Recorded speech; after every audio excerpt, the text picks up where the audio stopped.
बेचारे यहाँ पर आए, इनको इनके घर पर लेकर गए थे अपनी टीम ने, फैज़ान ताजुल औलिया ओल्ड एज होम के मेंबर्स ने इनको इनके घर पर ले गए थे।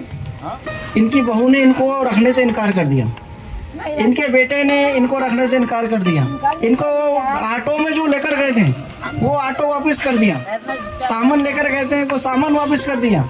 उन्होंने लिख कर दे दिए कि हमारी कोई नहीं है, इसको हमारे पास दोबारा लाना मत। इस तरह कैसे लोग हैं, कैसी, ये समझ में नहीं आता क्या चल रहा है। माँ क्या चीज़ होती है, कितनी मेहनतों से अपनी औलादों की परवरिश करती हैं, बाप क्या चीज़ होता है। लेकिन आज क्या देखने मिल रहा है कि इतनी ज़ईफ़ ये बेचारी खड़ी भी नहीं हो सकती। अब इसकी ज़िंदगी के कितने दिन बाकी होंगे, लेकिन ना बहू रखने को तैयार है ना बेटा रखने को तैयार है।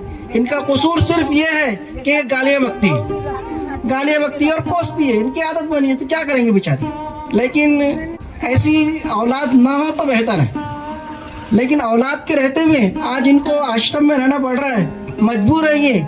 और इनको इनके घर पर ले जाने के बावजूद इनके बेटों ने, इनकी बेटी, इनकी बहू ने इन्हें वापस किया, इनकी बुराइयाँ की, इतनी बुराई की कि अपने घर में का एक गिलास पानी भी नहीं इनको पिलाया।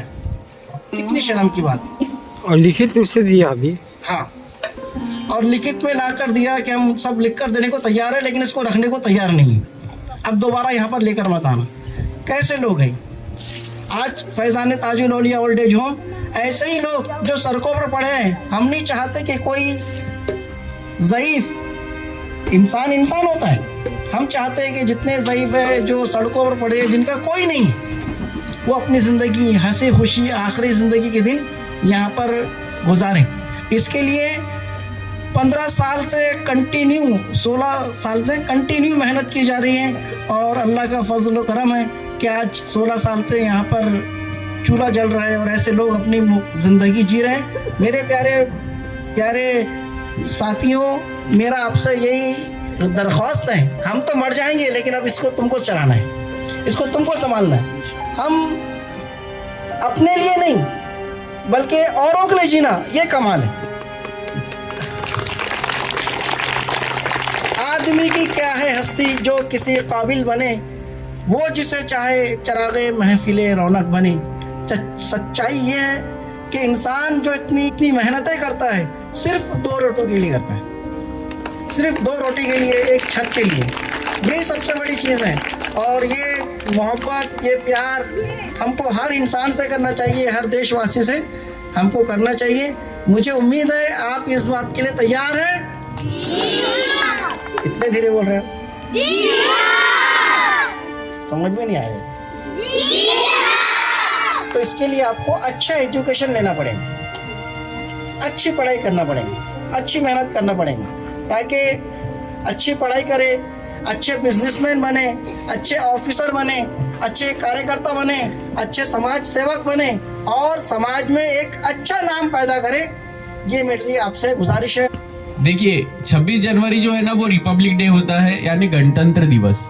ठीक है, हमारे 2 नेशनल हॉलीडेज होते हैं, जिसमें एक होता है 15 अगस्त और एक होता है बराबर। तो 15 अगस्त को हमारा देश आज़ाद हुआ था। ठीक है, 15 अगस्त को क्या हुआ था, देश आज़ाद हुआ था। और आज़ाद जब हो गया देश, तो फिर देश को चलाने के लिए कुछ कानून व्यवस्था चाहिए, है ना, कुछ रूल्स रेगुलेशन चाहिए, है कि नहीं। जैसे हमारे घर को चलाने के लिए हमारे घर में कुछ रूल रेगुलेशन होते हैं कि भाई 10 बजे अपने घर के अंदर आ जाना, कहीं जा रहे हैं तो अपने मम्मी पापा को, अपने माँ बाप को कुछ बता के जाना, है ना, ये टाइम पे अपन ने रात में खाना खाएंगे, ये टाइम में दोपहर में खाना खाएंगे। एक रूल रेगुलेशन होता है हर घर का। तो वैसा ही एक देश चलाने के लिए भी कुछ रूल रेगुलेशन होता है, कुछ कॉन्स्टिट्यूशन उसका बनाने की जरूरत थी। तो डॉक्टर भीमराव अंबेडकर, इनके नेतृत्व में इंडिया के लिए, भारत के लिए एक कॉन्स्टिट्यूशन तैयार किया गया, कॉन्स्टिट्यूशन बनाया गया, जिससे हमारे देश एक गणतंत्र राज्य बना। तो 26 जनवरी के दिन वो रूल्स रेगुलेशन इस देश के जो है वो लागू किया गया, यानी उसको बोलते हैं कॉन्स्टिट्यूशन ऑफ इंडिया। क्या बोलते हैं, फिर से बोलिए एक बार, क्या बोलते हैं? Very good. तो ये कॉन्स्टिट्यूशन ऑफ इंडिया मतलब हमारे भारत का रूल रेगुलेशन क्या बोलता है? कि हम सब एक है। हम सब क्या है? हम सब चाहे हमारी भाषा कोई भी हो, या गुजराती हो, मराठी हो, पंजाबी हो, सिख हो, हमारी भाषा कोई भी हो, हम सब क्या है? Very good. हमारा धर्म कोई सा भी हो, चाहे हिंदू हो, सिख हो, मुसलमान हो, कोई भी हो, लेकिन हम सब क्या है? हम सब एक है। हमारा रंग कोई भी हो, चाहे गोरा हो, काला हो, कोई भी हो, लेकिन हम सब क्या है? हम कहीं भी रहते हो, चाहे कश्मीर में रहते हो, कन्याकुमारी में रहते हो, गुजरात में रहते हो, चाहे पंजाब में रहते हो, लेकिन हम सब क्या है? हम सब एक है। तो ये कॉन्स्टिट्यूशन ऑफ इंडिया ने हमें हक दिया है कि हम सब एक है और हम सब बराबर है। ठीक है, तो ये कॉन्स्टिट्यूशन आज के दिन यानी 26 जनवरी के दिन लागू किया गया, इसीलिए हम इस दिन को बनाते हैं और इस दिन को क्या बोलते हैं? Republic day of India. अब देखिए इस इंडिया में ये कितनी खूबसूरत बात है कि अल्लाह ताला के फजलो करम से हमारे लिए सरकार ताजुल औलिया के रहमो करम से एक फैजान ताजुल औलिया ओल्ड एज होम के नाम का हमारे लिए प्लेटफॉर्म तैयार है। बराबर है। यहाँ पे आप जैसे इतने प्यारे प्यारे बच्चे यहाँ पे आए हैं, इन जैसे बुजुर्गों की सेवा करने के लिए, इन जैसे बुजुर्गों की देखभाल करने के लिए, इनके साथ 26 जनवरी इनको जो भारत कहता है कि हम सब एक है, हम सब बराबर है, तो इनको अपने बराबर में शामिल करने के लिए आप जैसे इतने प्यारे प्यारे बच्चे यहाँ पे आए हैं, तो आप अपने लिए एक बार जोरदार तालियां बजाइए।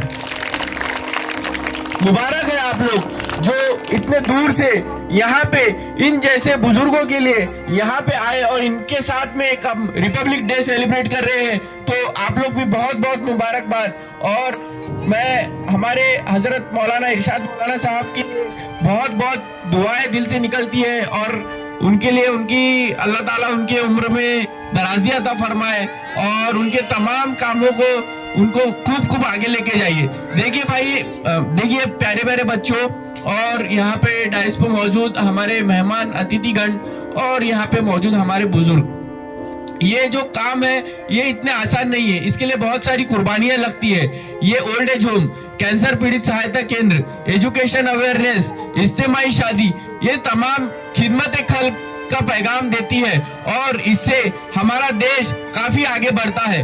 क्योंकि जब हम हमारे यहाँ के लोगों के लिए मदद करते हैं तो ये लोग कौन है? ये भारत के लोग हैं। ये लोग कौन है? ये भारत के वासी है। जब हम भारत के वासियों को, जब हम भारत के लोगों को आगे बढ़ाएंगे तो कौन आगे बढ़ेगा? भारत आगे बढ़ेगा। कौन आगे बढ़ेगा? भारत आगे बढ़ेगा। क्या आगे बढ़ेगा? हिंदुस्तान आगे बढ़ेगा। तो बहुत बहुत मुबारक है आप लोगों को ये 26 जनवरी, बहुत बहुत मुबारक हो आपको रिपब्लिक डे, बहुत बहुत मुबारक हो आपको ये गणतंत्र दिवस, और इसमें आपका योगदान आपको बहुत बहुत मुबारक हो। शुक्रिया। अस्सलाम।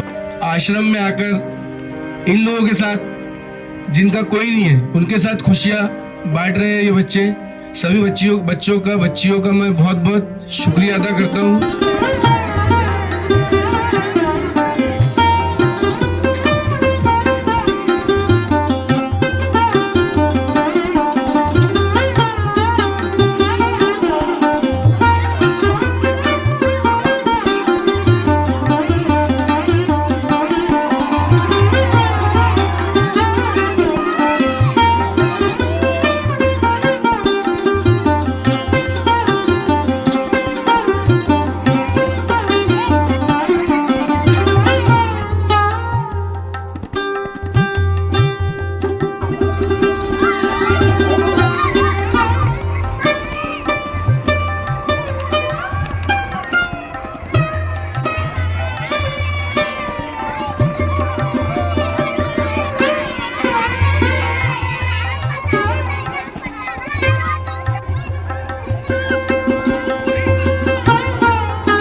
Thank you for coming. This is a very nice to have you here.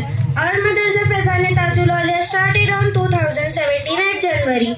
Our respected Janab and Janab Irshad Maulana can conducting this madrasa from 9 years. We will celebrate 26 January every year at Udasa. Our Faizaane Tajul Aulia Madrasa is conducting orphanage, old age home, Tribal Care Center, Hermitage, etc. We will celebrate our Eid Miladun Nabi function every year, and all the children participating in this function. Our Madrasa Faizan Tajul Aulia conduct blood donation camp. We have done all the children's Quran Sharif in a year, and that has a big hand of Janab Abdul Javed and Janab Irshad Maulana. ना पूछो ज़माने से कि क्या हमारी कहानी है, ना पूछो ज़माने से कि क्या हमारी कहानी है, हमारी पहचान तो यही है कि हम एक हिंदुस्तानी हैं. Thank you for coming to see this function and wish you a very very happy republic day. जय हिंद, जय भारत. 16 वर्षापासून 786 जे मेंबर आहेत त्यांना खूप खूप मी धन्यवाद देतो ना. हा दरवर्षीप्रमाणे कार्यक्रम इथं आयोजित केलेला जातो. 15 ऑगस्ट राव, 26 जानेवारी राव ना. ही जे सेवा आहे हे सर्वाच्यात नशिबाला नाही राहत. मोलान साहेबाचे एवढे धन्यवाद करतो. सेवा करणं हे सर्वाच्या बच्चं काम नाही. त्यांनी 16 वर्षापासून ह्या संस्थेला आपला वेळात वेळ काढून मुलाला मार्गदर्शन आणि जे बुजुर्ग जे इथे बाहेरून आलेले देशभरामधले किंवा पूर्ण महाराष्ट्रामधले त्यांची नेहमीप्रमाणे ते सेवा करत राहतात. तर खूप त्यांचं किती बी कौतुक करू आपण तर ते कौतुकापेक्षा भी खूप मोठं काम आहे. यहाँ पे मौलाना जी ने हमें दावत दे के हमें बहुत अच्छा लगा और आप सभी से मिलने का मौका मिला. और यहाँ पे सभी बच्चों और बड़े बुजुर्ग सभी से यहाँ पे मुलाकात हुई. और यहाँ का जो भी इन्वायरमेंट है वो सब चीज यानी ऐसा कि थोड़ा माहौल ही थोड़ा अलग फील होता है. और यहाँ पे अभी बच्चे से लेके बड़ों तक बूढ़े लोग सभी लोग यहाँ पे मौजूद है. और वो सभी का आशीर्वाद आज हमें यहाँ पे मौलाना जी के माध्यम से हमें प्रदान हुआ है. और यहाँ पे गणतंत्र दिवस के मौके पर सभी लोग इकट्ठे हुए हैं. और आप सभी को गणतंत्र दिवस की हार्दिक शुभकामनाएं. जय हिंद, जय भारत, जय महाराष्ट्र. लेकिन मेरा बचपन से एक सपना था कि मैं लोगों की मदद करूं, गरीबों के लिए दौड़ूं और जो भी परेशानी में गया है उनका सपोर्ट करूं. आप जितने भी बच्चे, आप बहुत खुश नसीब है कि आपको ऐसे गुरु मिले जिनका आपने फायदा उठाना चाहिए. क्योंकि जिस वक्त में हमको ऐसे गुरु की तलाश थी, मगर हमें ऐसे गुरु जब मिल जाते थे तो आज हम कहां से कहां निकल जाते थे. क्योंकि आप जिस माहौल में रह रहे हो उस माहौल से निकलने के बाद जो आपको एजुकेशन, तालीम जो हजरत के मार्फत से आपको जो मिल रही है वो बहुत बड़ी बात है.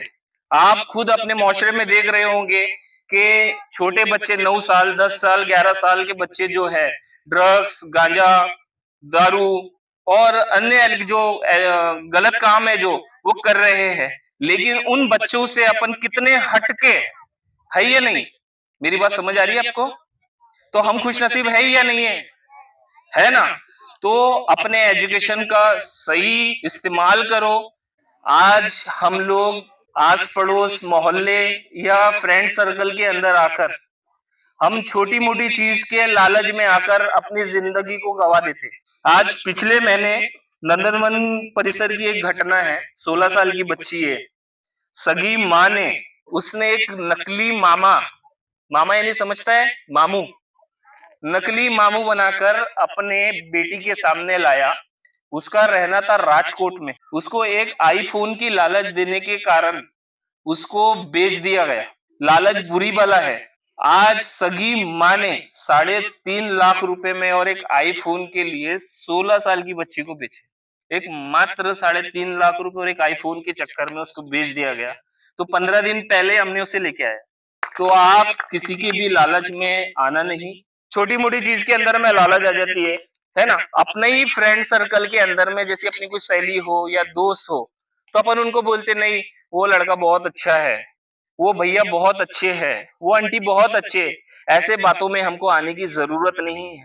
हम क्या करते हैं कि हम हमारे माँ बाप हमको रोकते हैं लेकिन हम उनकी सुनते नहीं. कहीं भी जाने से या आने से, हम पिकनिक मनाने से, लेकिन हम लोगों को सुनते नहीं. लेकिन हम लोग क्या करते हैं कि नहीं, वो आंटी जा रही है ना, वो मामी जा रही है ना, वो भैया जा रहे हैं ना, हम उसके साथ जा दे। लेकिन हम इतना अंधा विश्वास करते हैं उनके ऊपर, और हमारे साथ क्या होगा ये हमको खुद को समझ में नहीं आता। इसी तरीके से अभी एक पिकनिक के चक्कर में, एक लालच के चक्कर में उसके ऑर्गन्स निकाल लिए गए और उसकी मृत्यु बड़े मेडिकल के अंदर में हुई। उसको बताया गया कि पिकनिक में जाने के बाद में इसकी अचानक से तबीयत खराब होने के बाद हमने हॉस्पिटल में इसको एडमिट किया, तो वहां पे पता चला तो उसको दम की बीमारी है। ऐसा कुछ नहीं था, वहां पे उसके ऑर्गन्स निकाले गए, लेकिन किसी भी पत्रकार, किसी भी मीडिया, किसी ने उसको नहीं दिखाया, क्योंकि उसकी आर्थिक और फाइनेंशियल कंडीशन एकदम खराब थी। क्योंकि ऐसे कई लोग हैं, ऐसे कई केसेस है जिनके मुद्दे उठाने के लिए बहुत से लोग आगे नहीं आते। आज सोशल मीडिया का जमाना है, लोग छोटी मोटी चीज के लिए अपना आप को पॉपुलर करने के लिए आगे आते, लेकिन रियल जो पीड़ित है, जिनको सपोर्ट की जरूरत है, ऐसे बहुत कम लोग हैं कि जो अपने जान पे खेल कर उनकी मदद करते हैं। तो बेटा ऐसे लोगों से दूर रहे, किसी की भी लालच में ना आए और ना किसी के बातों में आए। ये जो फैजान ताजुल औलिया ओल्ड एज होम है, एकता का प्रतीक है। फैजान ताजुल औलिया एक ऐसी संस्था है जो सर्व मानव सेवा के प्रति काम करती है और इंसानियत के लिए काम करती है। उदासा में मैं 2011 से, जब 2010 में ये जमीन हम लोग देखते थे, मेरे उदासा में 75% गैर मुस्लिमों से संबंध है। मैं आज भी फोन करता हूँ उदासा गांव में, जैसे हमारे राहुल भाई पानी के आने वाले हैं और हार्डवेयर खुले हैं, तो कुछ भी जरूरत पड़ती है तो फोन पे ही अल्हम्दुलिल्लाह काम हो जाते हैं। बताने का मकसद ये है, हमारा यहाँ आना या रहना जरूरी नहीं है। सर्व मानव सेवा एक ऐसा संदेश है हिंदुस्तान के लिए, एकता के लिए। ये इंसानियत ही बहुत बड़ा धर्म है और इंसानियत ही एकता है। और जो पॉलिटिक्स में नफरत फैलाते हैं, हिंदू, मुसलमान, सिख, ईसाई जैसी नफरतें आप लोग देख रहे हैं, तो उनके लिए बहुत बड़ा मैसेज है। हमारे ओल्ड एज होम में 2011 से सर्व मानव सेवा हर धर्म के लोग, हिंदू हो, मुस्लिम हो, सिख हो, क्रिश्चियन हो, हर समाज के लोग हमारे फैजान ताजुल औलिया ओल्ड एज होम में अवेलेबल है। अगर जो नफरत की राजनीति जो अपनी रोटियां सेकते हैं, उनसे मेरे सिर्फ एक ही रिक्वेस्ट है कि वो नफरत की या राजनीति ना करे, जातिवाद पे पॉलिटिक्स ना करे, और अच्छी पोस्ट जैसे कारपोरेटर से लेके, एमपी से लेके, आमदार से लेके, मुख्यमंत्री से लेके प्रधानमंत्री, सबसे मेरा यही निवेदन है कि एकता के प्रति काम करें हिंदुस्तान के अंदर में, और सभी इंसानों के सर पे हाथ रखें ताकि हिंदुस्तान आगे बढ़ता रहे। और हिंदुस्तान को आगे बढ़ाना प्रधानमंत्री से लेके, राष्ट्रपति से लेके, कारपोरेटर और अपना खुद योगदान होता है। हर इंसान का ये काम है कि मोहब्बत फैलाओ। तो मौला अली ने फरमाया, जहां जहां लोग कांटे डालेंगे वहां पे हम फूल डालेंगे। ये मैसेज इस्लाम का है।